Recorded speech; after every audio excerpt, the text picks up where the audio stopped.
सोचिए, आपके सामने एक बहुत बड़ा ग्रेनाइट रॉक पड़ा है। अब आपको उससे एक मंदिर बनाना है, लेकिन शर्त ये है कि आप उस पत्थर को कहीं से लाकर जोड़ नहीं सकते।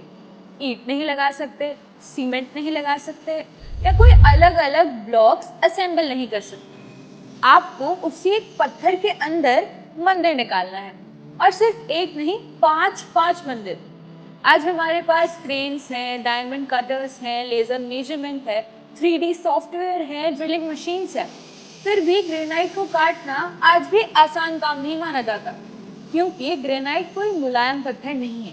ये धरती के सबसे हार्ड और स्टबन रॉक्स में से एक है।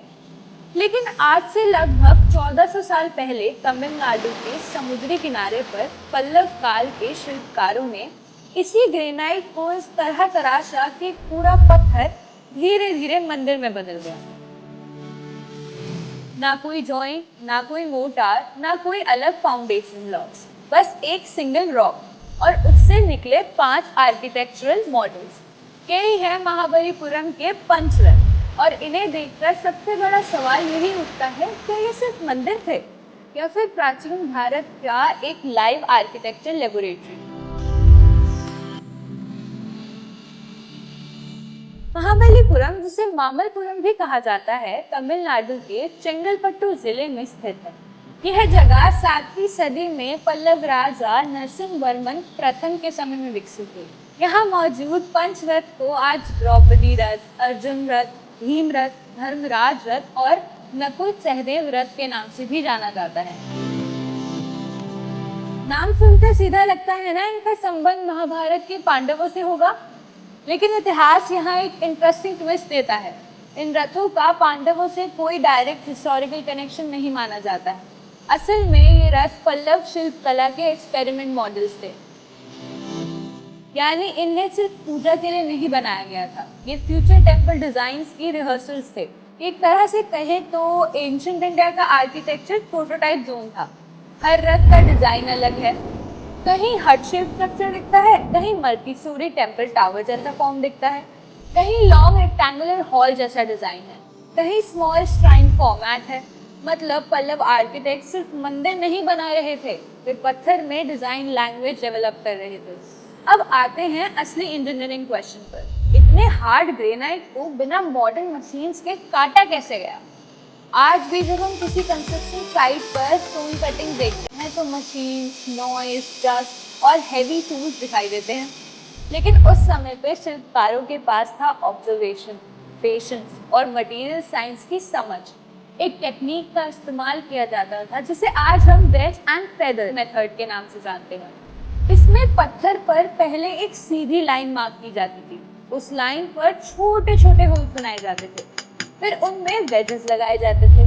कई जगह वुडन वेजेस का भी इस्तेमाल किया गया था, जिन्हें पानी से भिगोया जाता था। जब लकड़ी पानी सोखकर फूलती है तो वह अंदर से प्रेशर बनाती है, और धीरे धीरे वही प्रेशर पत्थर को उसकी नेचुरल ग्रेन लाइन के साथ क्रैक कर देता है। ये कोई मैजिक नहीं था, ये कंट्रोल प्रेशर का साइंस था। बिना एक्सप्लोजन, बिना मॉडर्न मशीन, बिना पत्थर को बर्बाद किए। यानी एंशिएंट क्राफ्ट्समैन जानते थे कि पत्थर को फोर्स से नहीं, उसके नेचर को समझकर काटना है। यही बात महाबलीपुरम को खास बना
यानी वीकनेस पॉइंट्स कम हो जाते हैं।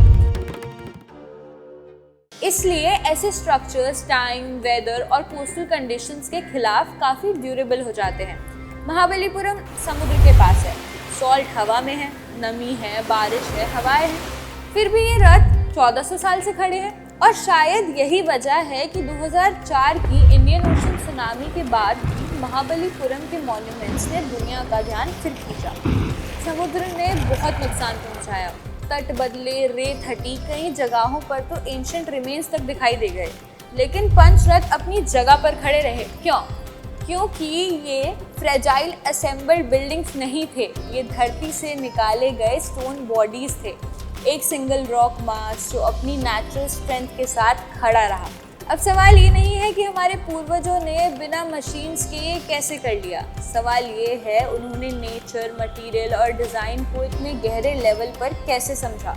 क्योंकि पंचरथ हमें बताते हैं कि एंशिएंट इंडिया में आर्किटेक्चर सिर्फ धार्मिक अभिव्यक्ति नहीं था, वह साइंस भी था, वह इंजीनियरिंग भी था, वह एक्सपेरिमेंटेशन भी था, वह फ्यूचर प्लानिंग भी थी। आज जब हम किसी मॉडर्न लैब में प्रोटोटाइप्स बनाते हैं, मॉडल्स बनाते हैं, डिज़ाइन टेस्ट करते हैं, तो पल्लव आर्किटेक्ट्स भी शायद यही कर रहे थे। बस उनकी लेबोरेटरी में सॉफ्टवेयर नहीं था, उनकी स्क्रीन पत्थर थी, उनका कर्सर छेनी था और उनका आउटपुट था एक ऐसा मॉन्यूमेंट जो 1400 साल बाद भी हैरान कर देता है।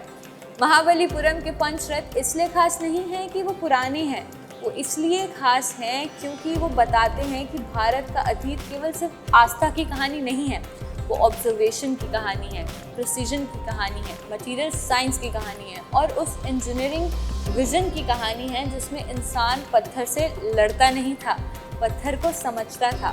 शायद इसीलिए पंचरथ आज भी समुद्र के किनारे खड़े होकर हमें याद दिलाते हैं, जब ज्ञान, धैर्य और कला एक साथ आते हैं तो पहाड़ भी मंदिर बन जाते हैं।